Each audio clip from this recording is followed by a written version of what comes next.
ಚಂದ್ರಮಂಡಲ ಸದೃಶ ವದನದ ಎಳೆನಗಿ ನವಚಂದ್ರಿಕೆಯ ಹೋಲುತ್ತಿರುವ ವಿಟರ ರವ ಭೇದಿಸುವ ಚಂದ್ರಬಿಂಬಾಧರೆಯ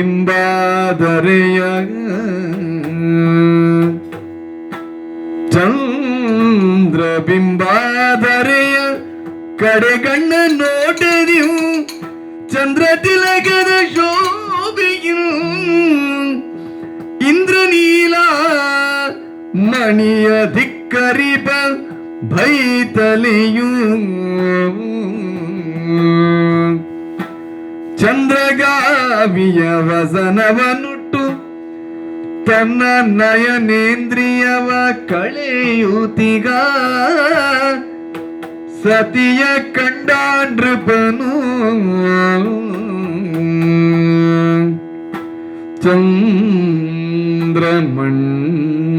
ಚಂದ್ರಮಂಡಲ ಸದೃಶ ವದನದೊಳೆನೆ ನಗೆಯ ನವ ಚಂದ್ರಿಕೆಯ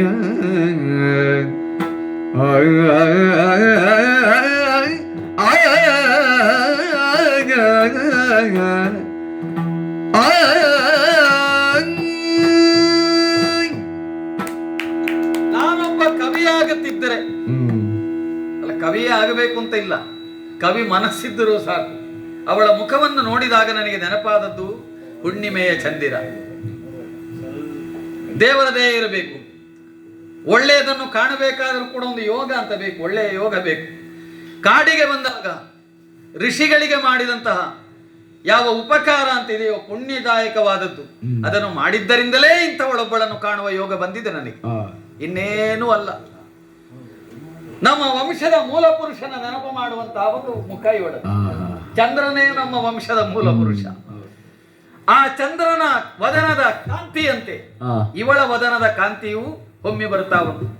ನಮ್ಮ ಆಸ್ಥಾನದಲ್ಲಿ ಒಬ್ಬರು ಕವಿ ಇದ್ದು, ಅವರು ಒಂದು ಸಲ ಹೇಳಿದರು, ಒಬ್ಬಳು ಹೆಣ್ಣಿನ ಮುಖವನ್ನು ನೋಡಿ ಅವರು ಮಾಡಿದಂತ ಒಂದು ವರ್ಣನೆ, ಕಮಲೇ ಕಮಲೋತ್ಪತ್ತಿ ಅಂತ, ಕಮಲದಲ್ಲಿ ಕಮಲ ಹುಟ್ಟಿದೆ ಅಂತ.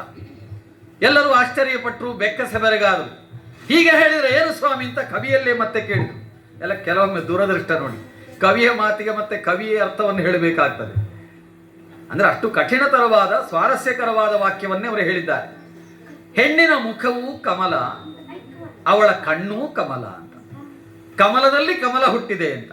ಕಮಲದಂತೆ ಅರಳಿದ ಕಣ್ಣುಗಳುಳ್ಳ, ಕಮಲದಂತೆ ಅರಳಿದ ಮುಖವುಳ್ಳಂತಹ ಹೆಣ್ಣು ಎನ್ನುವ ಅರ್ಥದಲ್ಲಿ ಒಬ್ಬಳು ಕಮಲಮುಖಿಯನ್ನು ನೋಡಿ ಕಮಲೇ ಕಮಲೋತ್ಪತ್ತಿ ಅಂತ ಹೇಳಿದರಂತೆ. ಹಾಗೆಯೇ ಇಲ್ಲಿ ಚಂದ್ರನಲ್ಲಿ ಚಂದ್ರನೋತ್ಪತ್ತಿಯಾಗಿದೆ. ಎಷ್ಟು ಚಂದ್ರರು? ಹಲವು ಚಂದ್ರರು. ಅವಳ ಮುಖವೂ ಚಂದ್ರ, ಅವಳ ಹಣೆಯೂ ಚಂದ್ರ. ನೋಡಿ, ಅವಳ ಹಣೆಯನ್ನು ನೋಡಿದರೆ ಬಿದಿಗೆಯ ಚಂದ್ರನ ಹಾಗೆ ಇದ್ದ, ಮೇಲಿಂದ ಕೆಳಕ್ಕೆ ಹೀಗೆ ಬಾಗಿದ, ಸರಿಸುಮಾರು ಸ್ವಲ್ಪ ಮಾತ್ರ ಹಣೆ ಕಾಣುವ. ಹೆಣ್ಣು ಮಕ್ಕಳಿಗೆ ಹಣೆ ತುಂಬಾ ಅಗಲ ಇರಬಾರ್ದು, ಎಲ್ಲಿಂದ ತಲೆ ಬಾಚುವುದು ಅಂತ ಯೋಚನೆ ಮಾಡುವಾಗಿರ್ಬಾರ್ದು, ಚಿಂತೆ ಮಾಡಬೇಕು. ಹೆಣ್ಣು ಮಕ್ಕಳಿಗೆ ಹಾಗೆ ಇರಬೇಕು, ಹೆಚ್ಚು ಹಣೆ ಅಗಲವಾಗಿರಬಾರದು. ಅಂತಹ ಬಿದಿಗೆಯ ಚಂದ್ರನ ಆಗಿರುವಂತಹ ಹಣೆಯನ್ನು ಕಾಣ್ತಾ ಇದ್ದೇವೆ. ಅವಳ ಕಣ್ಣನ್ನು ನೋಡಿದರೆ ಎಷ್ಟು ತಂಪು. ಕೆಲವರ ನೋಟವನ್ನು ನೋಡಿದರೆ ಸೂರ್ಯನ ನೋಟದ ಹಾಗೆ. ಸೂರ್ಯನ ನೋಟ ಹೇಗೆ? ಅದು ತಾಪಕರ, ಪ್ರಖರವಾದಂತಹ ನೋಟದಿಂದ ನೋಟಕ್ಕೆ ಈಡಾದವರು ಸುಟ್ಟೋಗಬೇಕು. ಹಾಗೆ ನೋಡಿದ್ರೆ ಇವಳ ಹಾಗಲ್ಲ. ಇವಳ ನೋಟ ಚಂದ್ರನ ತಂಗದಿರನ ತಂಪಿನಂತೆ ಅತ್ಯಂತ ಆಹ್ಲಾದಕರವಾಗಿದೆ. ಆಮೇಲೆ ಅವಳ ಬಿಂಬ, ಅವಳ ತುಟಿಯನ್ನು ನೋಡಿದರೆ ಅದು ಕೂಡ ಚಂದ್ರನಂತೆಯೇ ಇದೆ. ಅವಡುಗಚ್ಚಿಲ್ಲ, ಬಹಳ ದಪ್ಪವಾದದ್ದು ಅಲ್ಲ, ತೀರ ತೆಳುವಾದ ಸಣ್ಣದಾದ ತುಟಿಯೂ ಅಲ್ಲ. ಅವಳು ಆಗಾಗ ಯಾರನ್ನೂ ಕರೆಯುತ್ತಿರುವಂತೆ ಕಾಣ್ತಾ ಇದೆ. ಆದ್ದರಿಂದ ಅವಳ ಬಾಯಿಯನ್ನು ನೋಡಿದರೆ ಎರಡೂ ತುಟಿಗಳನ್ನು ಮುಂದೆ ಮಾಡಿ ಯಾರನ್ನೂ ಹೂ ಎಂದು ಕರೆದ ಹಾಗೆ ಕಾಣ್ತದೆ. ದೋಣಿಯನ್ನು ನಡೆಸುವಳಾದದ್ದರಿಂದ ಆ ದಡದಲ್ಲಿರುವವರನ್ನು ಈ ದಡಕ್ಕೆ ಬನ್ನಿ ಅಂತ ಕರೆಯುವುದೋ ಏನೋ. ನಾನಂತೂ ಈ ದಡದಲ್ಲಿದ್ದೆ, ನನ್ನನ್ನು ಆ ದಡಕ್ಕೆ ಕರೆದೊಯ್ತಾಳೋ ಏನೋ. ಅಂತೂ ಚಂದ್ರ ಬಿಂಬಾಧರೆ, ಚಂದ್ರ ಬಿಂಬದಂತ ಅದರವನ್ನುಳ್ಳವಳು, ಚಂದ್ರಮುಖಿ, ಚಂದ್ರಕಾಂತಿ. ಅವಳ ಹಣೆಯಲ್ಲಿರುವಂತಹ ಬೊಟ್ಟನ್ನು ನೋಡಿದರೆ ಮೇಲೊಂದು ತಿಲಕ ಉಂಟು, ಅದರ ಅಡಿಯಲ್ಲೊಂದು ಬೊಟ್ಟು ಉಂಟು. ಆ ಬೊಟ್ಟು ನೋಡಿದರೆ ಒಟ್ಟು ಅದು ಚಂದ್ರನ ಹಾಗೆ ಕಾಣುತ್ತಾ ಉಂಟು. ಇನ್ನೂ ನೋಡಬೇಕು, ಮತ್ತೂ ನೋಡಬೇಕು ಎನ್ನುವ ಆಸೆಯನ್ನು ಮನಸ್ಸಿನಲ್ಲಿ ಹುಟ್ಟಿಸ್ತಾ ಇದ್ದಾಳಲ್ಲ. ಯಾರಿವಳು? ನಾನು ಅವಳ ಹತ್ತಿರ ಹೋಗಬೇಕು. ಏನಂದುಕೊಳ್ತಾಳ ಏನು ಗೊತ್ತಿಲ್ಲ. ಇವತ್ತಿನ ದಿವಸವೇ ಬೇರೆ. ನನಗೆ ಭಯ ಆಗುವುದಲ್ಲ. ಎಷ್ಟೋ ಜನ ಬರ್ತಾರೆ ನದಿಯ ಈ ದಡದಿಂದ ಆ ದಡಕ್ಕೆ ದಾಟ್ಲಿಕ್ಕೆ. ಇವತ್ತು ನನ್ನನ್ನು ಯಾರಾದರೂ ಕವಿಗಳು ಕಂಡ್ರೆ ಒಂದು ಕಾವ್ಯವೇ ಬರೀಬಹುದೋ ಅಂತ ನನಗೆ ಅನಿಸುವುದು. ನನ್ನ ಬೈತಲೆ ಇರಬಹುದು, ಚಂದ್ರನಂತೆ ಕಾಣುವ ಮುಖದ ನಗು ಇರಬಹುದು, ನಾನು ಉಟ್ಟ ವಸ್ತ್ರದ ಬಣ್ಣ ಇರಬಹುದು. ಇದೆಲ್ಲವನ್ನು ನೆನೆಸಿಕೊಂಡು ನಾನೇ ಗ್ರಹಿಸುವುದು. ಇವತ್ತು ನದಿ ದಾಟ್ಲಿಕ್ಕೆ ಯಾರಾದರೂ ಕವಿಗಳು ಬಂದರೆ ನನ್ನ ಬಗ್ಗೆ ಕಾವ್ಯ ಬರೀಬಹುದೋ ಏನೋ ಅಂತ. ನಮಗೆ ನಿಜವಾಗಿ ಅಪ್ಪನಿಗೆ ವಯಸ್ಸಾಗಿದೆ, ಅಂಬಿಗ ವೃತ್ತಿ. ಈ ದೋಣಿಯನ್ನು ಆಚೆ ಈಚೆ ದಾಟಿಸುವುದರಲ್ಲೇ ಕಾಲ ಕಳೆದಂತಹ ನಮ್ಮ ಅಪ್ಪನಿಗೆ ಸ್ವಲ್ಪ ಸಹಾಯ ಆಗಲಿ ಅಂತ ನಮ್ಮ ಮನೆಯನ್ನು ಬಿಟ್ಟು ನದಿ ತಟಕ್ಕೆ ಬಂದಿದ್ದೇನೆ. ನದಿ ತಟದಲ್ಲಿ ನಾವು ಅನೇಕ ಮಂದಿಗಳನ್ನು ನೋಡ್ತೇವೆ. ಇವತ್ತು ಸ್ವಲ್ಪ ಜನ ಜಾಸ್ತಿ ಇಲ್ಲಿ. ಅಪ್ಪ ದೋಣಿಯನ್ನು ಆಚೆ ದಡಕ್ಕೆ ತೆಗೆದುಕೊಂಡು ಹೋದಾಗ ಇಲ್ಲಿ ಬಂದು ನೆರೆದ ಜನರನ್ನು ಸಾಲಾಗಿ ನಿಲ್ಲಿಸುವುದು ನನ್ನ ಕೆಲಸ. ಇವತ್ತು ಸ್ವಲ್ಪ ಜನ ಜಾಸ್ತಿ. ಅಪ್ಪ ಬೆಳಿಗ್ಗೆ ಹೇಳ್ತಾ ಇದ್ರು, ಬಹಳ ಗಡಿಬಿಡಿಯಲ್ಲಿ ಹೊರಟು ಬಂದದ್ದು ಇವತ್ತಪ್ಪ. ಆಚೆಕೆರೆ ಗಣೇಶ ನಿಲಯದಲ್ಲಿ ಪೂಜೆ ಉಂಟು, ಆದ್ದರಿಂದ ಇವತ್ತು ಜನ ಜಾಸ್ತಿ ಬರಬಹುದು, ನಾವು ಸ್ವಲ್ಪ ಹೆಚ್ಚು ತಯಾರಿಯಲ್ಲಿ ಇರಬೇಕು ಎನ್ನುವ ವಿಷಯನ್ನು ತಿಳಿಸ್ತಾ ಇದ್ರು ಬೆಳಿಗ್ಗೆ. ಆದರೆ ನನಗೆಲ್ಲ ಅನಿಸುವುದು ಅದಲ್ಲ. ಏನು? ನನಗೆ ಈ ಲೋಕ, ಈ ಜನ, ಅವರು ಮಾತನಾಡುವುದು, ಅವರ ಮನೆಯ ಬಿಟ್ಟು ಬೇರೆ ಎಲ್ಲರ ಮನೆಯ ಬಗ್ಗೆಯೂ ಮಾತನಾಡ್ತಾರೆ. ನಾನು ನೋಡ್ತಾ ಇರುವ ಹಾಗೆ ಈ ನದಿ ದಾಟುವವರು ಅವರ ಮನೆಯ ಬಗ್ಗೆ, ಅವರ ಬಗ್ಗೆ ಏನೂ ಹೇಳುವುದಿಲ್ಲ. ಆಚೆ ಮನೆಯವರ ಬಗ್ಗೆ, ಅವರು ನೋಡಿದವರ ಬಗ್ಗೆ, ಇನ್ನೊಬ್ಬರ ಬಗ್ಗೆ ಮಾತನಾಡುವುದೇ ಹೆಚ್ಚು ಇವರು. ಅದಕ್ಕೆ ನಾನು ಯೋಚಿಸ್ತಾ ಇರೋದು ಬೇರೆ. ನಾನು ಇಲ್ಲೇ ಇದ್ರೂ ಕೂಡ ನನ್ನ ಆಲೋಚನೆಯ ಲೋಕ ಬೇರೆ ಇದೆ. ಯಾವಾಗ ನಾನು ಆ ನನ್ನ ಕನಸನ್ನು ಈಡೇರಿಸಿಕೊಳ್ಳುತ್ತೇನೆ, ನನಗೆ ಪಾಠ ಇರುವುದು ಹೇಗೆಂದ್ರೆ, ಯಾಗ ಯಜ್ಞಾದಿಗಳನ್ನು ರಕ್ಷಿಸಿದವನಿಗೆ ಒಳ್ಳೆ ಕಾಲ ಬರ್ತದೆ. ಇವತ್ತು ಯಾರಾದರೂ ಯಾಗ ಯಜ್ಞಾದಿಗಳನ್ನು, ಋಷಿಗಳನ್ನು ರಕ್ಷಿಸಿ ಸಂತೈಸಿ ಈ ದೋಣಿ ದಾಟಿಸ್ಲಿಕ್ಕೆ ಬಂದ್ರೆ, ಬಹುಶಃ ನನಗೆ ಋಷಿಗಳು ಕೊಟ್ಟಂತ ಒಂದು ವರ ಇದೆ.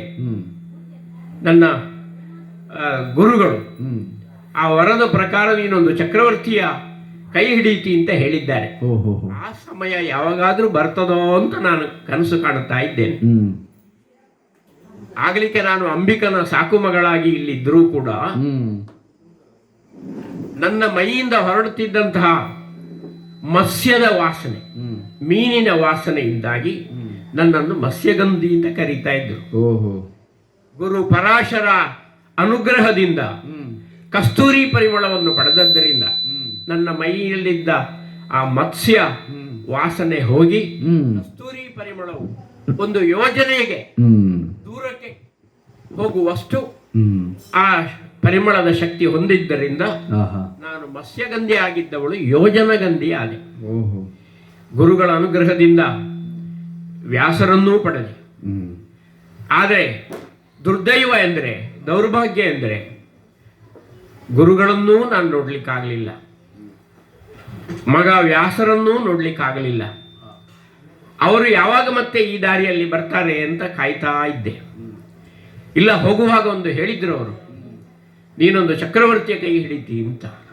ಆ ಚಕ್ರವರ್ತಿ ಆದರೂ ಯಾವಾಗ ಬರ್ತಾರೆ ಅಂತ ಕಾಯ್ತಾ ನಾನು ಇಲ್ಲಿ ನನ್ನ ಅಪ್ಪನಿಗೆ ಸಹಾಯಕಳಾಗಿ ನರ್ಮದಾ ನದಿ ತಟದಲ್ಲಿ ಈ ಕಾರ್ಯ ಮಾಡುತ್ತಾ ಇದ್ದ ಹೊತ್ತಿಗೆ ಇವತ್ತು ಯಾಕೋ ನನ್ನ ಬಲಗಣ್ಣಿನ ಹುಬ್ಬು ಅದರ್ತಾ ಇದೆ. ಹ್ಮ್ ಹ್ಮ್ ಏನು ಅದೃಷ್ಟ ಇದೆಯೋ, ಆಹಾ. ಯಾರಾದರೂ ಕವಿಗಳು ಬಂದು ಹ್ಮ್ ನನ್ನ ಬಗ್ಗೆ ಬರೆದು ಹ್ಮ್ ನನ್ನ ಗುರುಗಳಾದ ಪರಾಶರು ಗ್ರಹಿಸಿದಂತಹ ಆ ಚಕ್ರವರ್ತಿಗೆ ಆ ಕಾವ್ಯ ಹೋಗಿ ಹ್ಮ್ ಅವರು ಒಂದು ನನ್ನನ್ನು ಎಲ್ಲಿಯಾದರೂ ಮತ್ತೆ ನನ್ನ ಬದುಕಿಗೆ ಒಂದು ಬೆಳಕನ್ನು ತೋರುವ ಸಾಧ್ಯತೆ ಇದೆಯೋ ಎನ್ನುವ ಒಂದು ಕನಸು ಆ. ನನ್ನಲ್ಲಿದೆ. ಅಷ್ಟೊತ್ತಿಗೆ ನಾನು ಇವರನ್ನೆಲ್ಲ ಸಾಲಾಗಿ ನಿಲ್ಲಿಸಿ ನಮ್ಮ ಅಪ್ಪ ದೋಣಿಯನ್ನು ಹಿಡ್ಕೊಂಡು ಆಚೆದಡಿಗೆ ಹೋಗಿದ್ದಾರೆ. ಹ್ಮ್ ನರ್ಮದಾ ನದಿಯ ತೀರ ನನಗೆ ಬಹಳ ಪರಿಚಿತವಾದರೂ ಒಂದು ಥರ ಬೋಳು ಮರಳಿನ ರಾಶಿಯಲ್ಲಿ ಬದುಕು ನೀರಸವಾಗಿದೆ ಅಂತ ಅನಿಸ್ತದೆ. ಹ್ಮ್ ಅದೇನೋ ಬಹಳ ಜನ ಬರ್ತಾ ಇರುವ ಹಾಗೆ ಆಹಾ. ಯಾರನ್ನೋ ನೋಡ್ತಾ ಇದ್ದೇನೆ. ಹ್ಮ್ ಏನೋ ಒಂದು ಆಕರ್ಷಣೆ ಇದೆ. ಬಹುಶಃ ನನ್ನ ಪರಿಮಳಕ್ಕೆ ಆಕರ್ಷಿತರಾಗಿ ಬಂದವರೋ ಏನೋ, ನನ್ನನ್ನೇ ಮಾತಾಡಿಸ್ಲಿಕ್ಕೆ ಮುಂದೆ ಬರುವ ಹಾಗೆ ಇದೆಯಲ್ಲ.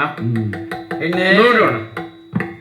ನಿನ್ನನ್ನು ನೋಡಿದಾಗ, ಮಹಾಶಯರೇ, ನಿನ್ನನ್ನು ನೋಡಿದಾಗ ಹ, ದೋಣಿ ದಾಟಿಸೋಳು ಅಂತ ಗೊತ್ತಾಗ್ತದೆ. ಹೌದು. ಆದ್ರೆ ಒಂದೆರಡು ವಿಚಾರಗಳನ್ನು ಮಾತಾಡಬೇಕು ಎನ್ನುವುದಕ್ಕೋಸ್ಕರ ಹತ್ತಿರ ಬಂದಿದ್ದೆ. ನನ್ನಲ್ಲಿ ಕೆಲವು ಪ್ರಶ್ನೆಗಳುಂಟು. ಗೌರವದಿಂದ ನಮಸ್ಕರಿಸಿದ್ದೇನೆ ಸ್ವಾಮಿ. ಒಳ್ಳೇದು ಒಳ್ಳೇದು. ನಿನ್ನ ಮಾತನ್ನು ಕೇಳಿದಾಗ ಹ, ಚೆನ್ನಾಗಿ ಮಾತನಾಡುವವಳು ಅಂತ ಗೊತ್ತಾಯ್ತು ನನಗೆ. ಹ. ಹಾಗಾಗಿ ಅಲ್ಲಿಂದಲೇ ಆರಂಭ ಮಾಡ್ತೇನೆ. ಏನು ಪ್ರಶ್ನೆ? ನನಗೆ ತಿಳಿದರೆ ಉತ್ತರ ಹೇಳ್ತೇನೆ.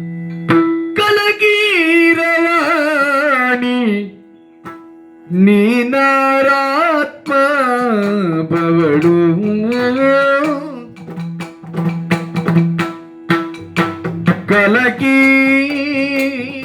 ಕಲಗೀರವಾಣಿ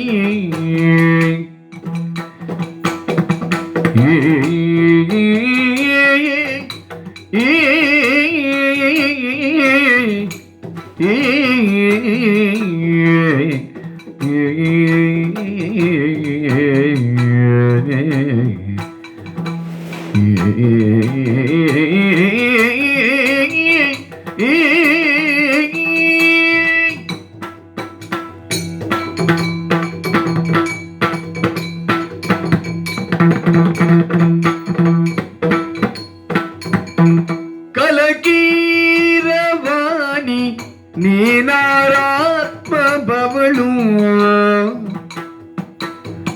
ಚೆಲುವೆ ನಿನ್ನಯ ಪೆಸರು ವಂಚಿಸದೆ ಪೇಳು ಚೆಲುವೆ ನಿನ್ನಯ ಪೆಸರು ವಂಚಿಸದೆ ಪೇಳು ಕಲಗೀರವಾಣಿ ಕಲಗೀರವಾಣಿ ನೀನಾರಾತ್ಮ ಬವಳು ಚೆಲುವೆ ನಿನ್ನಯ ಪೆಸರ ವಂಚಿಸದೆ ಬೇಳು ಮಲಯ ಗಂಧಿನಿಯನ್ನ ಸ್ಮರದ ಹಿಪ ಕೇಳು ಮಲಯ ಗಂಧಿನಿ ಎನ್ನ ಸ್ಮರದ ಹಿಪ ಕೇಳು ಒಲಿಸುವರೆ ಬಂದಿಗೆನು ಒಲವಿನಿಂದೇಳು ಒಲಿಸುವರೆ ಬಂದಿಗೆನು ಒಲವಿನಿಂದ ಕಲಕೀರವಾಣಿ ನಿನ್ನ ಆರಾತ್ಮ ಭವಳು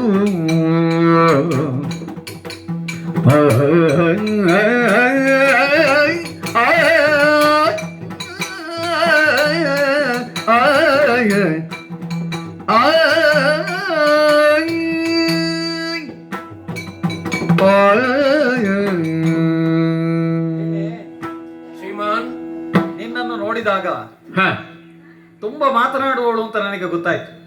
ಯಾಕೆಂದ್ರೆ ನಿನ್ನನ್ನು ತುಂಬಾ ಹೊತ್ತಿನಿಂದ ನಾನು ನೋಡ್ತಾ ಇದ್ದೆ. ಹ, ಓ, ಆ ಎತ್ತರದ ಬಂಡೆ ಮೇಲೆ ಕುಳಿತಿದ್ದೆ. ಓಹೋ, ನಿನ್ನೆಡೆಗೆ ದೃಷ್ಟಿಯನ್ನು ಹಾಯಿಸಿದಾಗ ಹ್ಮ್, ಈ ದಂಡೆಗೆ ಬಂದು ಹ, ಆ ದಂಡೆಯನ್ನು ಸೇರುವುದಕ್ಕೆ ಅಂತ ಹ, ದೋಣಿಯಲ್ಲಿ ಸಂಚಾರ ಮಾಡುವುದಕ್ಕೆ ಬರುವ ವ್ಯಕ್ತಿಗಳನ್ನೆಲ್ಲ ನೀನು ಮಾತಾಡಿಸುವುದು ನೋಡಿದ್ರೆ ಹ, ಗಿಣಿ ಗಿಣಿ ಮಾತಾಡಿದಾಗ ಮಾತಾಡ್ತೀನಿ. ಹ್ಮ್, ಹ್ಮ್. ಹಾಗಾಗಿ ನಿನ್ನನ್ನು ಕಲಕೀರವಾಣಿ ಅಂತ ಕರಿತೇನೆ. ಒಳ್ಳೇದು. ಅಲ್ಲ, ನಮ್ಮಲ್ಲಿ ಕವಿಗಳೆಲ್ಲ ಒಂದೊಂದು ಶಬ್ದ ಹೇಳ್ತಾರೆ ಒಬ್ಬೊಬ್ಬರಿಗೆ. ಹ್ಮ್, ಒಳ್ಳೆಯ ಮೈಯಿಂದ ಗಂಧ ಹೊರಟು ಬರುವುದಾಗಿದ್ರೆ ಹ್ಮ್, ಮಲಯ ಗಂಧಿನಿ, ಹ, ಕುವಲಯ ಗಂಧಿನಿ, ಹ್ಮ್, ಕಸ್ತೂರಿ ಗಂಧಿನಿ ಹ, ಇತ್ಯಾದಿ ಅವರ ಮೈಯ ಗಂಧಕ್ಕನುಗುಣವಾಗಿ ಹ್ಮ್, ಪದ್ಮಗಂಧಿನಿ ಹ್ಮ್. ಇತ್ಯಾದಿ ಹೆಸರಿನಿಂದ ಕರೀತಾರೆ. ಕವಿಗಳ ಸಹವಾಸ ಇರುವವರು ಅಂತ ಅರ್ಥ ಆಯ್ತು. ಹೌದಪ್ಪ, ನಾನು ರಾಜನಾಗಿ ಹ, ನಮ್ಮ ಆಸ್ಥಾನದ ಅನೇಕ ಮಂದಿ ಕವಿಗಳ ಹ್ಮ್, ಸುಹೃತ್ತು ವಾಕ್ಯಗಳನ್ನು ಸದಾ ಶ್ರವಣ ಮಾಡುತ್ತಿರುವವರಿಗೆ ಹ್ಮ್, ನಮ್ಮಲ್ಲಿ ಬೆಳಗ್ಗೆ ಎದ್ದ ತಕ್ಷಣ ಸ್ವಸ್ತಿ ವಾಚನದಿಂದಲೇ ಆರಂಭ.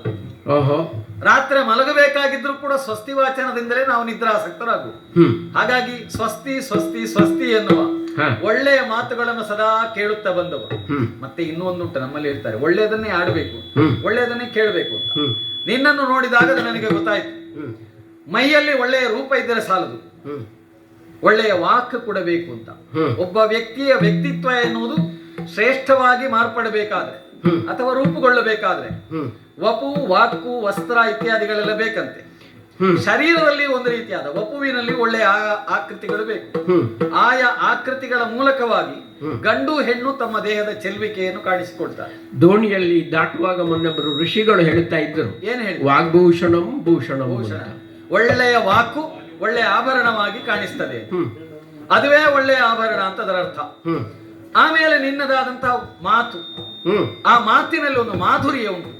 ಓಹೋ, ಈಗ ಯಾವ ಯಾವ ವ್ಯಕ್ತಿಗಳು ಯಾವ ತರದ ಶಬ್ದಗಳನ್ನು ಬಳಸಿದರೆ ಒಳ್ಳೆಯದು ಹ್ಮ್, ಅಂತ ನಮ್ಮಲ್ಲಿ ಒಂದು ಉಂಟು.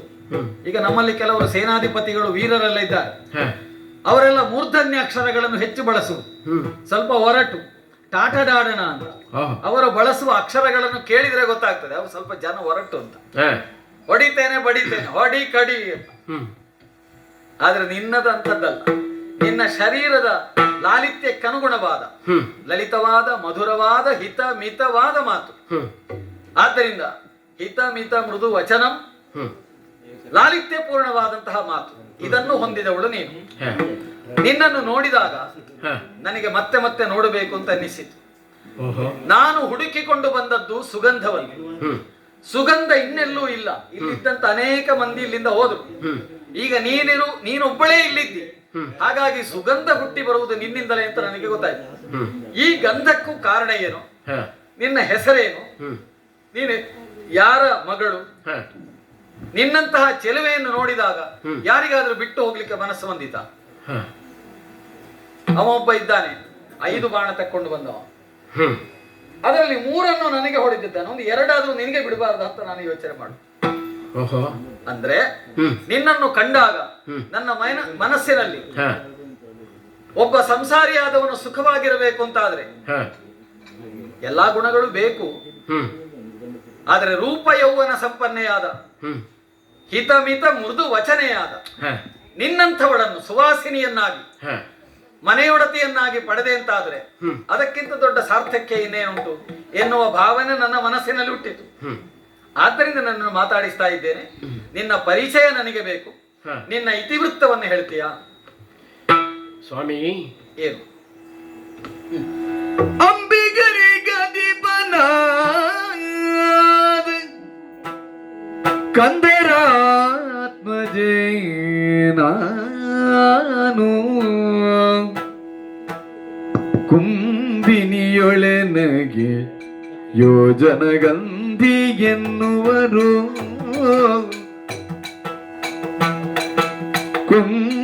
ಕುಂಬಿನಿಯೊಳಗೆ ಯೋಜನಗಂಧಿ ಎಂಬರು.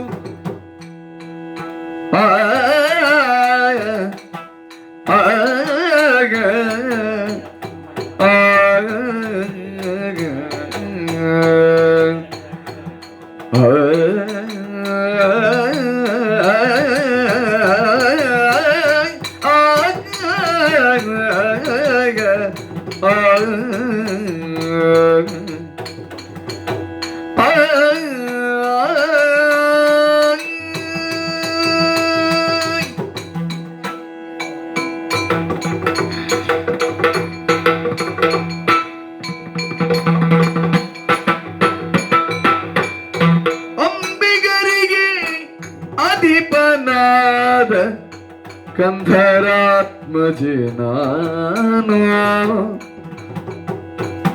ಕುಂಭಿನಿಯೊಳ್ ಎನಗೆ ಯೋಜನಗಂಧಿ ಎಂಬರೋ, ಕುಂಭಿನಿಯೊಳ್ ಮಾತುಗಳೊಳಗೆ ಎನಗೆ ಯೋಜನ ಗಂಧಿ ಎಂಬರು ಹಂಬಲಿಸುವೆ ಯಾಕೆ ಬರಿದೆ ಪರರಾಧೀನಿನ ಹಂಬಲಿಸುವೆ ಯಾಕೆ ಬರಿದೆ ಪರರಾಧೀನಿನ ಬೆಂಬ ಮಾತುಗಳೆಲ್ಲ ಪಿತನ ಕೇಳಿಕೊಂಬುದು ನೀನು ಹಂಬಲಿಸುವೆ ಯಾಕೆ ಬರಿದೆ ಪರರ ಅಧೀನನು ನಾ ಬೆಂಬ ಮಾತುಗಳೆಲ್ಲ ಪಿತನ ಕೇಳಿಕೊಂಬೆನು ನಾನು ಅಂಬಿಗರಿಗೆ ಅಧಿಪನಾದ ಕಂದರಾತ್ಮಜೆ ತಾನು ಕುಂಭಿನಿಯೊಳ್ ಎನಗೆ ಯೋಜನ ಗಂಧಿ ಎಂಬರು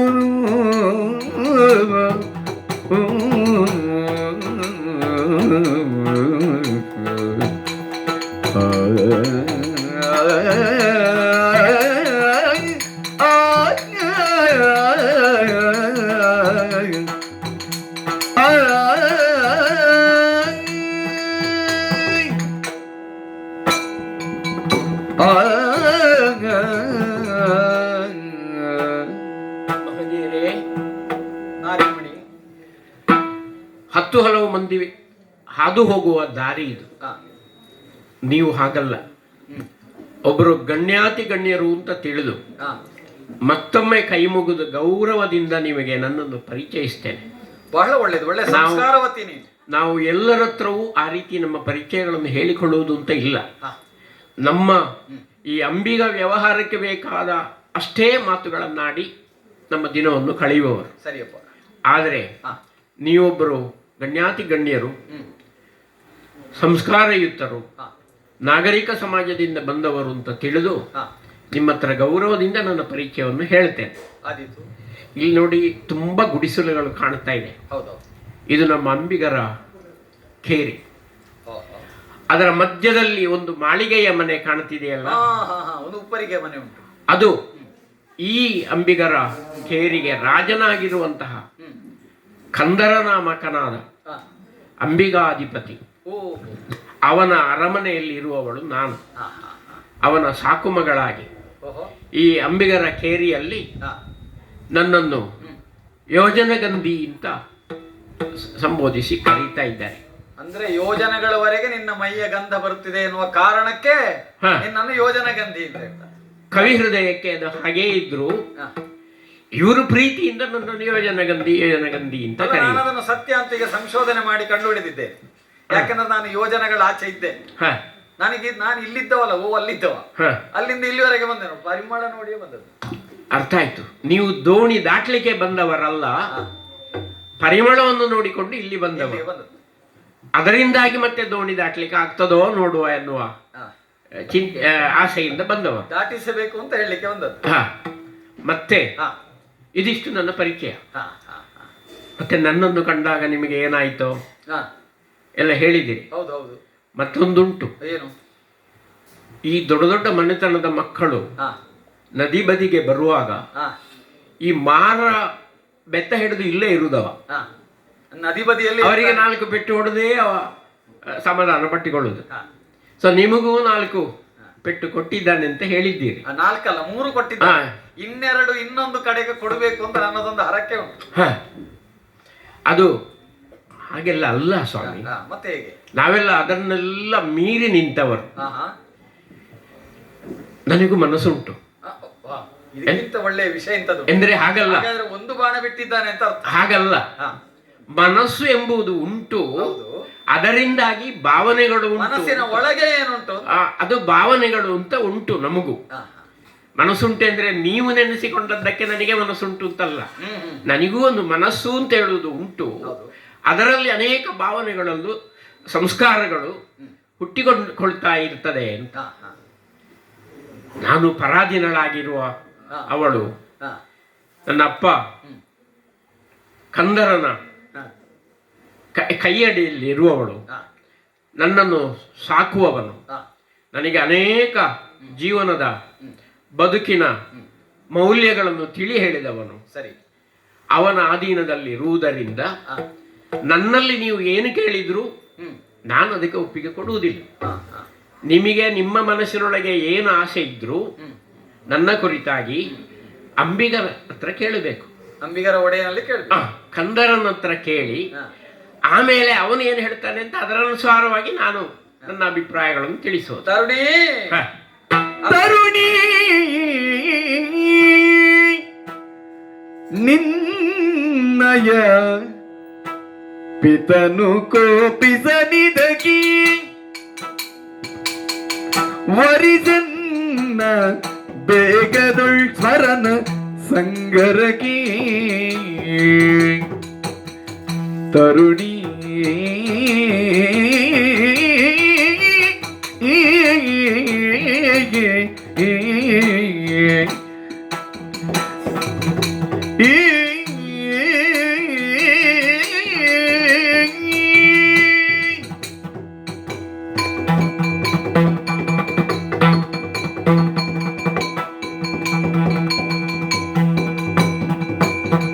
ತರುಣಿ ನಿನ್ನಯ ಪಿತನು ಕೋಪಿಸನಿದಗಿ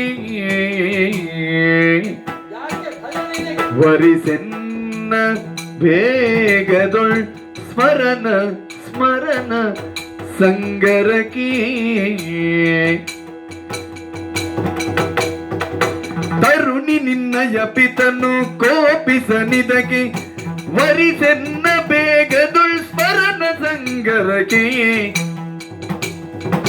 ಕರುಣದೊಳು ಮನ ಮಾಡಿ ಬಾರೆನ್ನ ಪುರಕೆ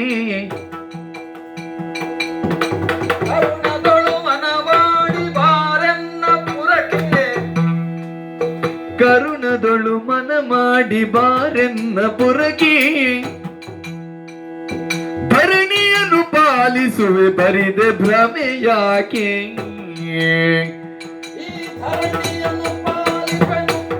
ಬರಿದೆ ಭ್ರಮೆ ಯಾಕೆ ಯಾಕೆ ಯಾಕೆ ಬರಿದೆ ಭ್ರಮೆ ಯಾಕೆ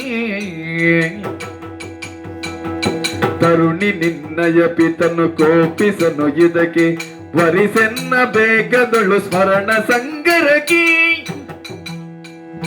ಕರುಣದೊಳು ಮನ ಮಾಡಿ ಬಾರಿನ್ನ ಪುರಗಿ ಧರಣಿಯನ್ನು ಪಾಲಿಸುವೆ ಭ್ರಮೆಯಾಕೆ ತರುಣಿ ನಿನ್ನಯ ಪಿತನು ಕೋಪಿಸನು ಇದಕ್ಕೆ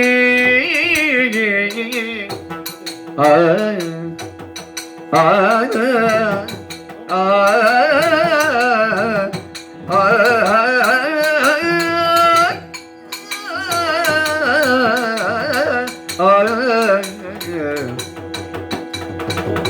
ತರುಣಿ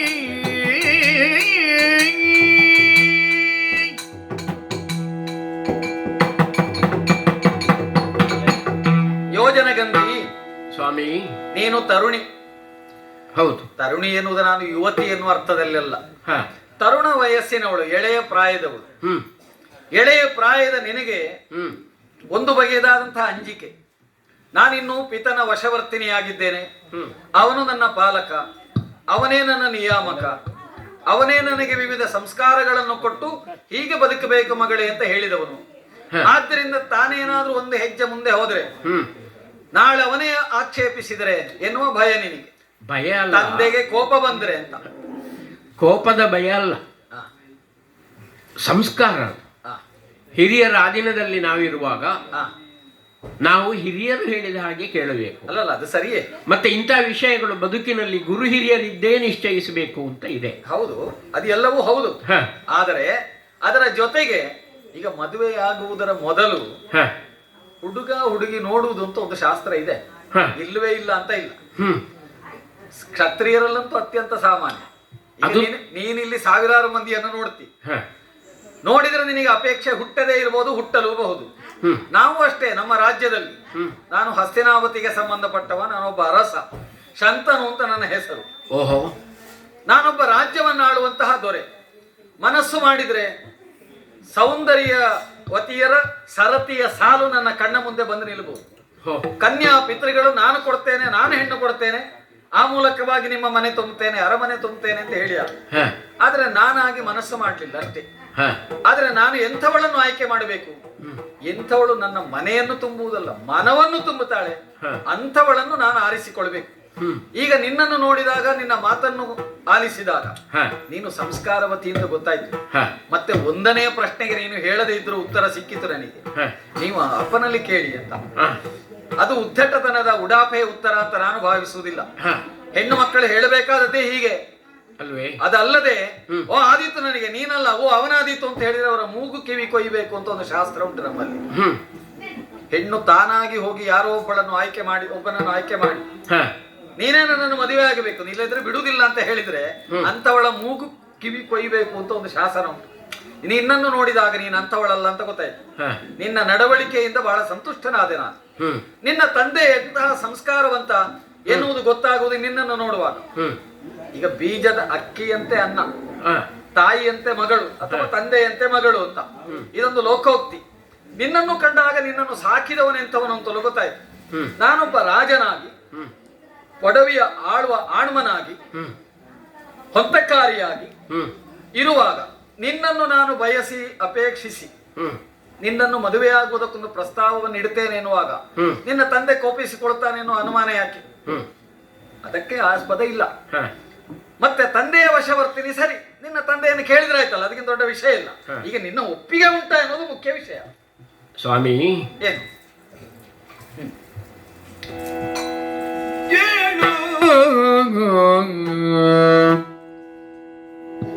ನೃಪತಿ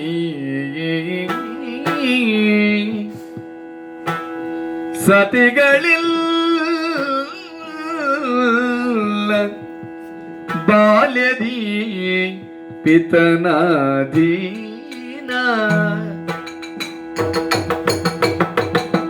ಕೇಳೋ ನೃಪತಿ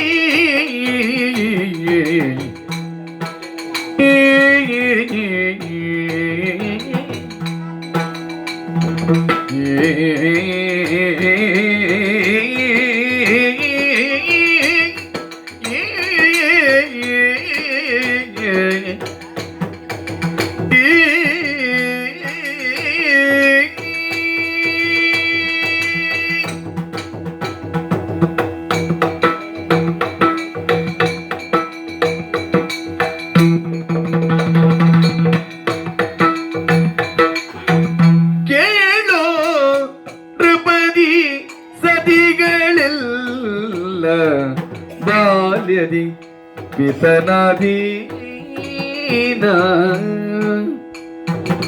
ಮೇಲೆ ಯವನ ಬರಲು ತನ್ನನ್ನು ವರಿಸಿದ ಪತಿಯಾದೀನ ಮೇಲೆ ಯೌವನ ಬರಲು ತನ್ನನ್ನು ವರಿಸಿದ ಪತಿಯಾದೀನ ಕೇಳೋ ನೃಪತಿ ಬಾಲಕರಾಧೀನ ಮುಪ್ಪಿನೋಳೆಂಬ ಶಾಸ್ತ್ರವಯ್ಯ ಜಾಲ ಮಾತುಗಳಿಗೆ ಜ್ಞಾನಶೀಲ ನೀನಗೆ ನಯ್ಯ ಬಾಲಕರಾಧೀನ ಮುಪ್ಪಿನೊಳೆಂಬ ಶಾಸ್ತ್ರವಯ್ಯ ಜಾಲ ಮಾತುಗಳಿಗೆ ಜ್ಞಾನಶೀಲ ನೀನಗೆ ನೃಪತಿ ಕೇಳೋ ಕೇಳೋ ನೃಪತಿ ಸತಿಗಳೆಲ್ಲ ಬಾಲ್ಯದಿ ಪಿತನಾದೀನ ಮೇಲೆ ಯೌವನ ಬರಲು ತನ್ನನ್ನು ವರಿಸಿದ ಪತಿಯಾದೀನ ಜಾಲ ಮಾತುಗಳೇಕೆ ಜ್ಞಾನಶೀಲ ನೀನಗೆ ನಯ ಜ್ಞಾನಶೀಲ ನೀನಗೆ ನೃಪತಿಗೆ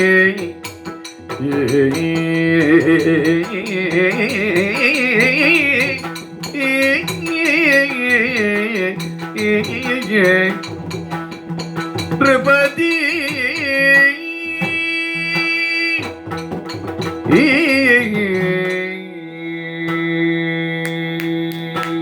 ರಾಜನ್, ಯೋಜನಗಂಧಿ,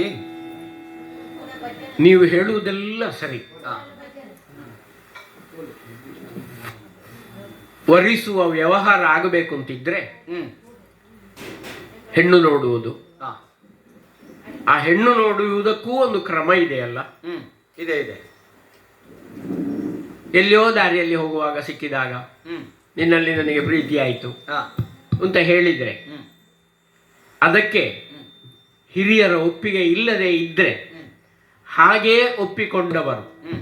ಎಷ್ಟು ಕಷ್ಟದಲ್ಲಿ ನರಳಾಡ್ತಾ ಇದ್ದಾರೆ ಅಂತ ನಿಮಗೆ ಗೊತ್ತುಂಟ ಲೋಕದಲ್ಲಿ. ಅದೇ ಇಷ್ಟಪಟ್ಟು ಮದುವೆ ಆದದ್ದರಲ್ಲಿ ಕಷ್ಟಪಡುವ ಕಥೆ ಉಂಟು. ಹ, ಆದ್ರೆ ನಮ್ಮಲ್ಲಿ ಇಂಥದ್ದು ಒಂದು ಪರಂಪರೆ ಉಂಟು.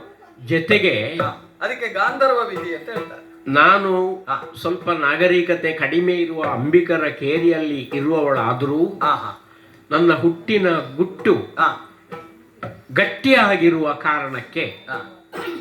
ಸ್ವಲ್ಪ ಹ್ಮ್. ತಿಳುವಳಿಕೆಯನ್ನು ಹೊಂದಿದವಳಿದ್ದೇನೆ. ಓಹೋ.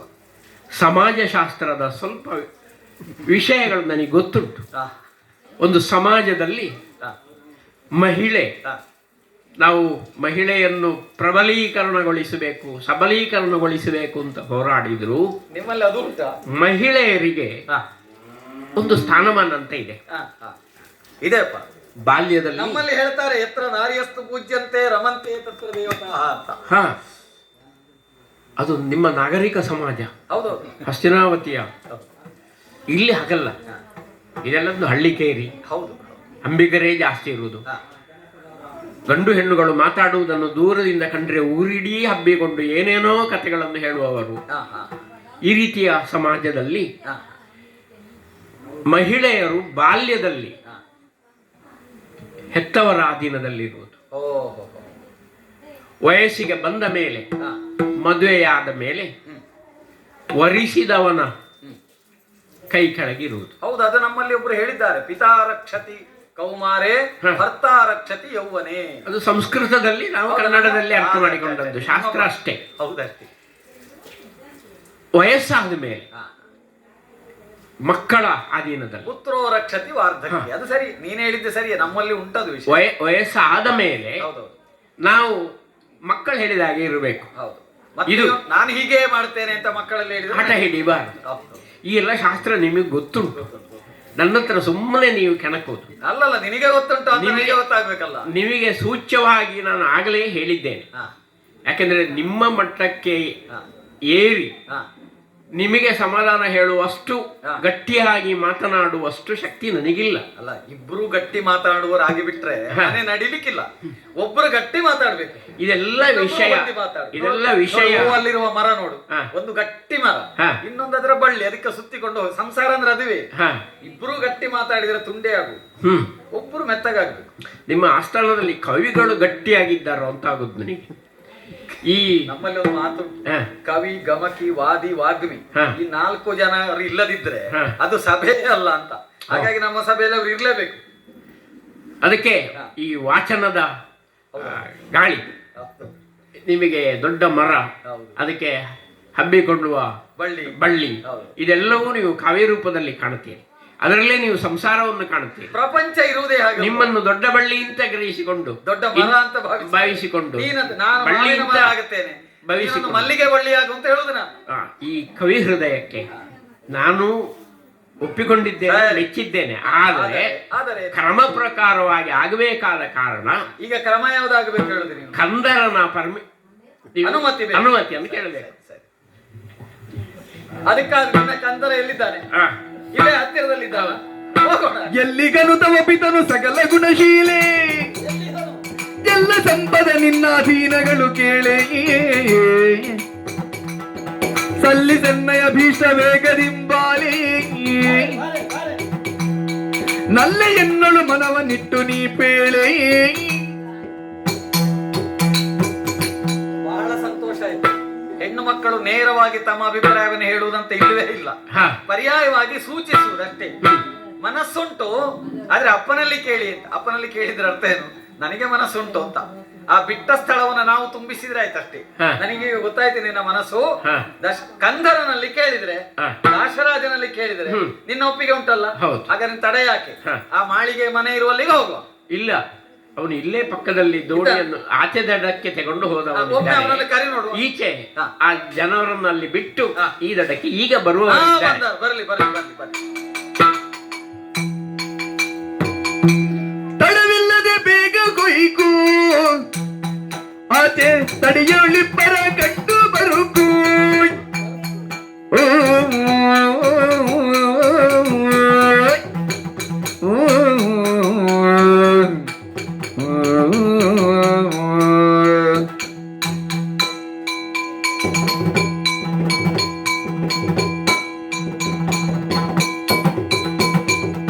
ತಡವಿಲ್ಲದೆ ಬೇಗ ಹೊಯ್ಕು, ಆಚೆ ತಡೆಯೊಳಿಬ್ಬರ ಕಂಡು ಬರುಕು. ಬಿಡದೆನ್ನ ಕೂಲಿ ತಕೊಂಡ್ಕೋ, ಬಿಡದೆ ಎನ್ನ ಕೂಲಿ ತಕೊಂಡ್ಕೋ. ಬೇಗ ಕೊಡದಿದ್ದಡಲ್ದಿಯ ಬಿಡ್ಕೋ. ತಡವಿಲ್ಲದೆ ಬೇಗ ಹೊಯ್ಕು, ಆಚೆ ತಡೆಯೊಳಿಬ್ಬರ ಕಂಡು ಬರುಕು. ತಡವಿಲ್ಲದೆ ಬೇಗ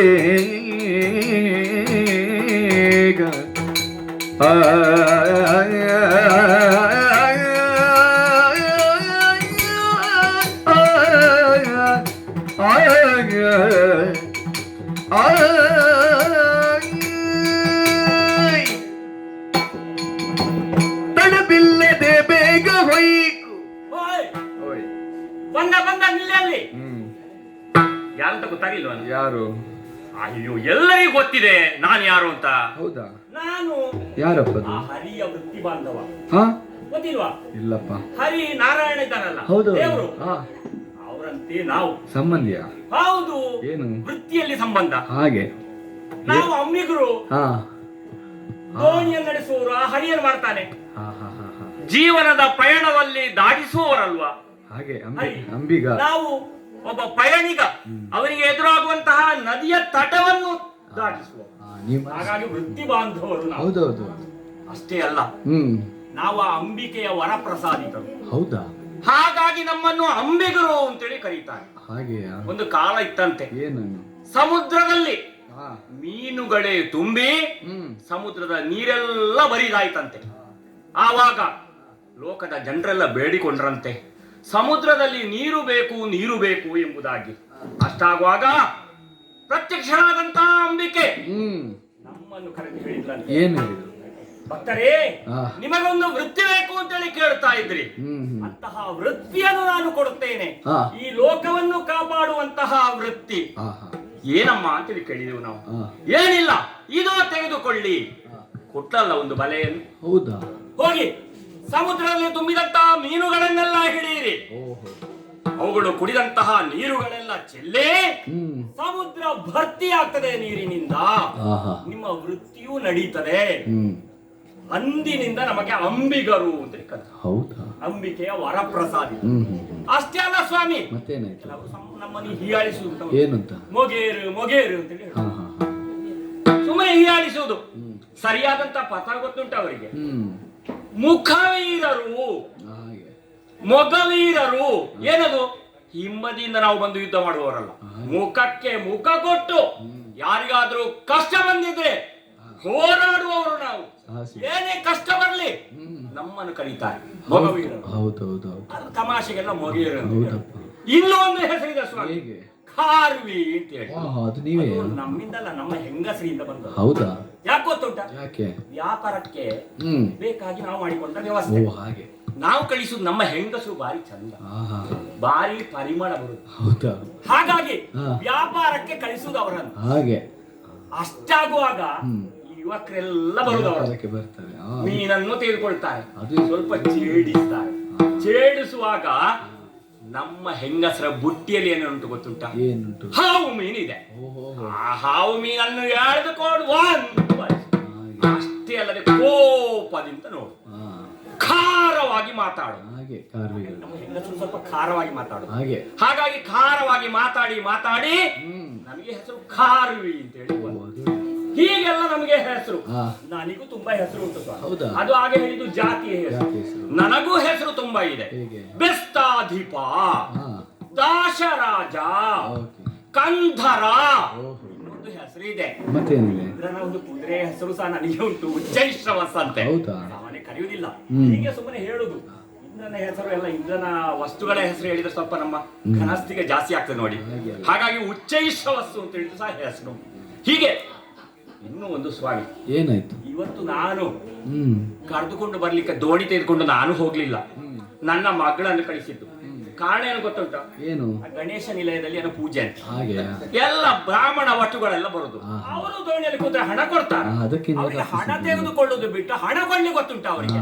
ಅದಕ್ಕೇನು ಮಾಡಿದೆ ಒಂದು ಉಪಾಯ, ನನ್ನ ಮಗಳನ್ನು ಕಳಿಸಿ. ಹಾಗೆ ಅವಳು ಹಿಂದೆ ಸ್ವಲ್ಪ ಮೀನಿನ ಹಾಗೆ, ನಮಗೆಲ್ಲ ಭಾರಿ ಪರಿಮಾಣ ಅದು. ಈಗ ಸ್ವಲ್ಪ ಬದಲಾವಣೆ ಇತ್ತು. ಯಾರೋ ಒಂದು ದೋಣಿಯಲ್ಲಿ ಹೋಗುವಾಗ ಯಾರೋ ಒಂದು ಋಷಿಗಳು ಸಿಕ್ಕಿದ್ರೆ ಏನೋ ವರ ಒಂದು ಕೊಟ್ರೆ. ಈಗ ಏನು ಪರಿಮಾಣ ನಮಗೆ ಆಗುದಿಲ್ಲ, ಅದೇನು ಆ ಪರಿಮಾಣ ನಮಗೆ ಆಗುದಿಲ್ಲ. ಆದ್ರೆ ಜನರಿಗೆಲ್ಲ, ಲೋಕ ಜನರಿಗೆಲ್ಲ ಭಾರಿ ಪರಿಮಾಣ ಅಂತೆ. ಅದು ಸಹ ಪರಿಮಾಣ ಇಲ್ಲ ತನಕ, ಒಂದು ಯೋಜನೆ ತನಕ ಅಂತೆ. ಹಾಗಾಗಿ ಆ ಪೂಜೆಗೆ ಬಂದ ಬ್ರಾಹ್ಮಣರೆಲ್ಲ ಹೋಗ್ತಾರೆ, ನಡೀತಾರೆ. ಅದಕ್ಕೆ ಬೇಕಾಗಿ ದೋಣಿಯನ್ನು ಇವತ್ತು ಅವಳ ಕೈಯಲ್ಲಿ ಕೊಟ್ಟು ಕಳಿಸಿದೆ. ಅಷ್ಟೇ ಅಲ್ಲ, ಒಂದು ನೋಡಿ ಎಲ್ಲ ಸ್ತ್ರೀಯರನ್ನು ಅಬಲೆ ಅಬಲೆ ಅಬಲೆ ಅಂತ ಹೇಳುದು. ಹಾಗೆಲ್ಲ ನಾವು ಸಬಲೆಯಾಗಿ ಬೆಳೆಸಲಿಕ್ಕೆ ಈ ಕೌಶಲವನ್ನೆಲ್ಲ ಅವಳಿಗೆ ಕಲಿಸ್ತೇವೆ. ಅಷ್ಟೇ ಅಲ್ಲದೆ ನಾವು ಸುಮ್ಮನೆ ಕೂತ್ಕೊಳ್ಳುವವರಲ್ಲ ಸ್ವಾಮಿ. ಒಂದು ವೇಳೆ ದೋಣಿ ನಡೆಸುವಂತಹ ಕೆಲಸ ಸಿಗದೇ ಇದ್ರೆ ಪುನಃ ಬರುವಾಗ ಮೀನನ್ನು ಹಿಡಿದು ಹಾಗೆ ದೋಣಿ ನಡೆಸುವುದು, ಮೀನು ಹಿಡಿಯುವುದು ಅಂತೆ ಕಾಯಕವೇ ನಮ್ದು. ಆ ದೇವರು ಮಾಡುವಂತಹ ಕೆಲಸ ಅಂತ ಹೇಳಿ ತಿಳ್ಕೊಂಡು ನಾವು ಮಾಡ್ತಾ ಇದ್ದೇವೆ. ಯಾರೋ ಕರ್ದದ್ದು ಕೇಳಿತಲ್ಲ, ನನ್ನ ಮಗನ ಸ್ವರ ಕೇಳಿದಾಗೆ ಆಯ್ತು. ರಾಜನು ನಾವೇ ಅನುಕೊಂಡು ಘನ ಬೇಗ ಬಂದು ಕಾಣುತ್ತಲೇ ಬನ್ನಿರಯ್ಯ ದೋಣಿಯ ನೇರಿ ಎಂದೇನೆ ಜನಪದಿ ಪೇದ ನಂಬಿಗಾಗಿ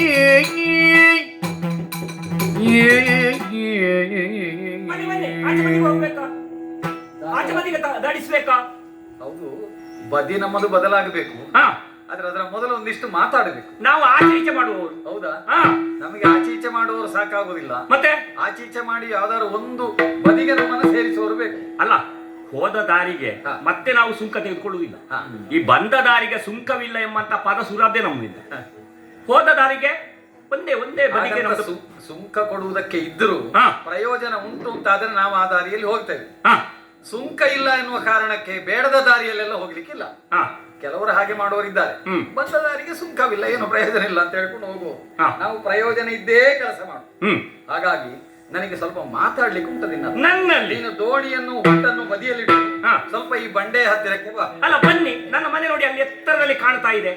ಮಾತಾಡ್ಲಿಕ್ಕೆ ಬೇಕಾಗುವಂತ ಎಲ್ಲ ವ್ಯವಸ್ಥೆ ಇದೆ. ಹಾಗಾದ್ರೆ ಬೇರೆ ಬೇರೆ ಖಾದ್ಯಗಳು, ಈ ನದಿಯ ತರಕಾರಿ ಇದೆ ನೋಡಿ, ಅಂದ್ರೆ ಗೊತ್ತಾಯ್ತಲ್ಲ, ಅದ್ರದ್ದೆಲ್ಲ ವ್ಯವಸ್ಥೆ ಮಾಡಿದೆ. ನೀವು ಅದಕ್ಕೆಲ್ಲ ಹಾಗೆ ಹೇಳುದಾ? ತರಕಾರಿ ಹೌದಾ? ನಮ್ಮ ಬಾಲಿಗೆ ಅದು ನದಿಯ ತರಕಾರಿ. ನಿಮ್ಮಲ್ಲಿ ಮೀನು ಅಂತ ಹೇಳಿದ್ರೆ ನದಿ ಬಾಳೆಕಾಯಿ ಮತ್ಸ್ಯ ಸಂಪರ್ಕ. ಹಾಗೆ ಹಾಗೆ ನಾವೇನು ಅದನ್ನು ತಿನ್ನದವರಲ್ಲ. ಬೇಕಾದ ರೀತಿ ಮಾಡಿಕೊಡುವ ಅಲ್ಲ, ವಿಶೇಷವಾದದ್ದು ಬೇಕಾದ್ರೆ ಮಾಡಬೇಕು.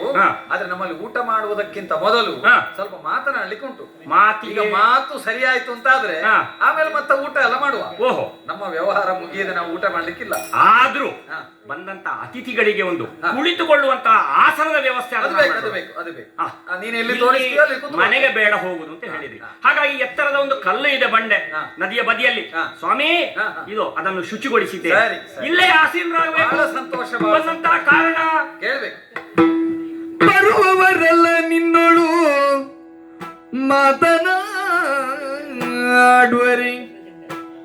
ತ್ವರೆಯಿಂದ ಕಾದುಕೊಂಡಿಗೆನು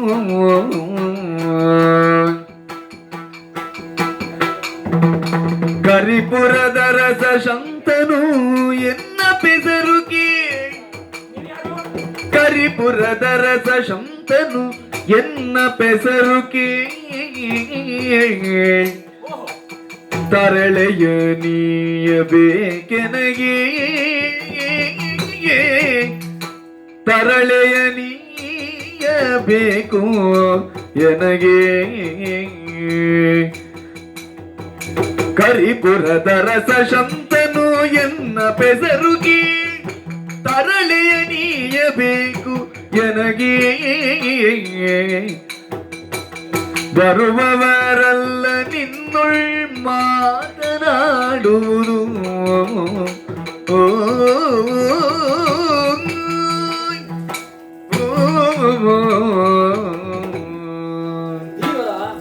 ಸ್ವಾಮಿ, ನೀನು ಎರಡರ್ಥದಲ್ಲಿ ಧೀವರ. ಯಾಕೆ? ಧೀ ಎನ್ನುವುದಕ್ಕೆ ಬುದ್ಧಿ ಶಕ್ತಿ ಅಂತ ನಮ್ಮಲ್ಲಿ ಹೇಳ್ತಾರೆ. ನಮಗೆಲ್ಲ ಅಷ್ಟು ಗೊತ್ತಿಲ್ಲ ಸ್ವಾಮಿ. ಗೊತ್ತಿರುವವರೇ ಗೊತ್ತಿಲ್ಲ ಅಂತ ಹೇಳು. ಹ, ತುಂಬಾ ಗೊತ್ತುಂಟು ಅಂತ ಒಬ್ಬ ಹೇಳ್ತಾನೆ ಅಂತ ಆದ್ರೆ ಅವನಿಗೆ ಗೊತ್ತಿಲ್ಲ ಅಂತ ಅರ್ಥ. ಏನು ಯಾರಿಗೆ ಈ ವಿನಯ ಇದೆಯೋ ಅವನೇ ವಿದ್ಯಾಸಂಪನ್ನ. ಒಳ್ಳೇದಪ್ಪ, ನಿನ್ನಂತಹ ಹಿರಿಯ ತಲೆ ಹಣ್ಣಾದವ ಅಂದ್ರೆ ವಯಸ್ಸಾದವ, ಎರಡರ್ಥದಲ್ಲಿ ವೃದ್ಧಿಯನ್ನು ಹೊಂದಿದವ. ಒಂದು ವಯೋವೃದ್ಧಿ, ಇನ್ನೊಂದು ಬುದ್ಧಿ ಜ್ಞಾನದ ವೃದ್ಧಿ. ಎರಡೂ ದೃಷ್ಟಿಯಿಂದ ನೀನು ವೃದ್ಧ. ಆಮೇಲೆ ಇನ್ನೊಂದು ಅಂಬಿಗರ ಕೇರಿಯ ಒಡೆ ನೀನು. ಅಂಬಿಗರ ಕೇರಿಯ ಒಡೆ. ಈಗ ನನ್ನನ್ನು ಕಂಡಾಗ ನಿನಗೆ ಯಾರೋ ನಗರದಿಂದ ಬಂದವ ಅಂತ ಗೊತ್ತಾಗಿದೆ, ನಾಗರಿಕ. ಆದ್ರೆ ಯಾವ ನಗರದಿಂದ ಬಂದವ ಅಂತ ಗೊತ್ತಿಲ್ಲ, ಯಾರು ಅಂತ ಗೊತ್ತಿಲ್ಲ. ನಾನು ಹಸ್ತಿನಾವತಿಯವ. ಹಸ್ತಿನಾವತಿ ನಗರದವನು, ಚಂದ್ರವಂಶಕ್ಕೆ ಸಂಬಂಧಪಟ್ಟವನು, ಶಂತನು ಎಂಬ ಹೆಸರಿನವನು. ನಾನು ಚಕ್ರವರ್ತಿ ಶಂತನು. ನಮ್ಮ ಚಕ್ರವರ್ತಿ. ಹೌದು ಸ್ವಾಮಿ. ಹೆದರಬೇಡ, ಹೆದರಬೇಡ, ಹೆದರಬೇಡ. ನಿನ್ನ ಭಯ, ಭಕ್ತಿ, ಶರಣಾಗತಿ ಇತ್ಯಾದಿಗಳಿಗೆ ಮೆಚ್ಚಿದ್ದೇನೆ. ಮತ್ತೆ ನಮ್ಮಲ್ಲಿ ಇರುವುದನ್ನು ನಾವು ಕೊಡಬೇಕು, ಯಥಾಮತಿಯಾಗಿ ಯಥಾ ಭಕ್ತಿಯಲ್ಲಿ ಕೊಡಬೇಕು. ಈಗ ನೀನು ಕೊಡುವುದಕ್ಕೆ ತೋರಿಸಿದ ಈ ಬಂಡೆ ಕಲ್ಲೇ ಸಾಕಾಗ್ತದೆ. ಮನೆಗೆ ಹೋಗುವ ಅಂತ ಹೇಳಿದ್ರೆ ನೀವು ಬೇಡ ಬೇಡ ಅಂತ ಹೇಳಿದ್ರಿ. ಬೇಡ, ಇಲ್ಲಿ ನೋಡಿ, ಈ ಹಲಸಿನ ಮರದ ನೆರಳು ಎಷ್ಟು ಒಳ್ಳೇದುಂಟು. ಅಷ್ಟು ಅವಸರವೇ ಅಲ್ವಾ?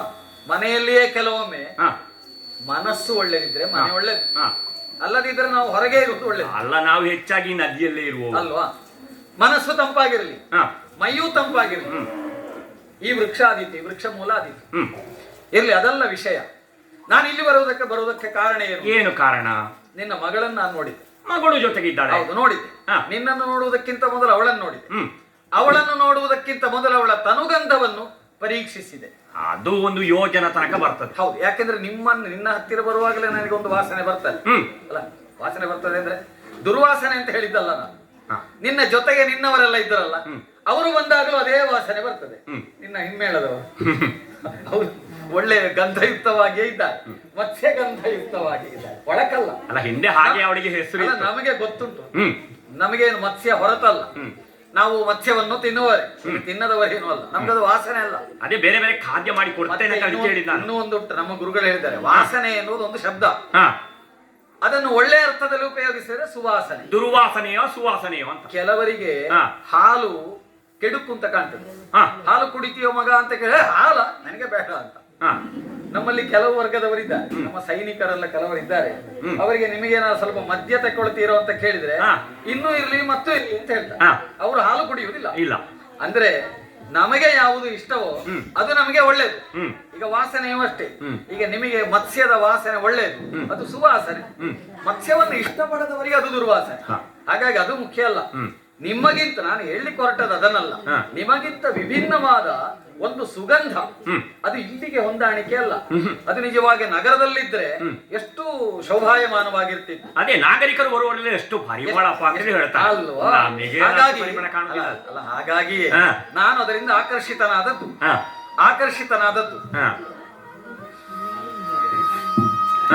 ಅವಳನ್ನು ಮಾತಾಡಿಸಿದ್ದು ಮಾತ್ರ ಅಲ್ಲ, ಅವಳ ಪರಿಚಯವನ್ನು ಕೇಳಿದ್ದು ಮಾತ್ರ ಅಲ್ಲ, ಅವಳ ಸೌಂದರ್ಯವನ್ನು ಪ್ರಶಂಸೆ ಮಾಡಿದ್ದು ಮಾತ್ರ ಅಲ್ಲ, ಅವಳ ಮೇಲೆ ನನಗೆ ಮನಸ್ಸಾಗಿದೆ ಅಂತಲೂ ಹೇಳಿದ್ದು. ಹಾಗಾಗಿ ನಿನ್ನ ತರಳೆಯನ್ನು ಬಯಸಿ ನಾನು ಇಲ್ಲಿವರೆಗೆ ಬಂದಿದ್ದೇನೆ. ಹಾಗಾಗಿ ನಿನ್ನಲ್ಲಿ ನಾನು ಬೇರೆ ಇನ್ನೇನನ್ನು ಕೇಳುವುದಿಲ್ಲ. ಅಲ್ಲ, ಕೊಡುವುದಕ್ಕೆ ನಿನ್ನಲ್ಲಿ ಇಲ್ಲ ಎನ್ನುವ ಸಂಕೋಚ ಯಾಕೆ? ನಿನ್ನಲ್ಲಿ ಯಾವುದನ್ನು ಕೊಡುವುದಕ್ಕೆ ಒಂದು ವಸ್ತು ಉಂಟೋ ಅದನ್ನೇ ನಾನು ನಿನ್ನಲ್ಲಿ ಕೇಳಿದ್ರೆ ನಿನಗೆ ಕೊಡುವುದಕ್ಕೆ ಸುಲಭ ಆಯ್ತಲ್ಲ. ಹಸ್ತಿನಾವತಿಯ ದೊರೆಯಾದ ಶಂತನು ನಾಮಕ ನಾನು ಬಂದಿದ್ದೇನೆ. ನನಗೆ ನೀನು ಅಷ್ಟನ್ನು ಕೊಟ್ಟರೆ ತೃಪ್ತಿಯಿಂದ ಇಲ್ಲಿಂದ ನಿನ್ನ ಮಗಳನ್ನು ಕೇಳುವುದಕ್ಕೆ ನಾನು ಇಲ್ಲಿಗೆ ಬಂದ. ಬೆಸ್ತರ ಕನ್ಯೆಯನ್ನು ನಿಮಗೆ ಕೊಡಬೇಕು. ಏನು ಹುಚ್ಚು ಮಾತಾಡ್ತೀನಿ. ಕಣ್ಣಿಗೆ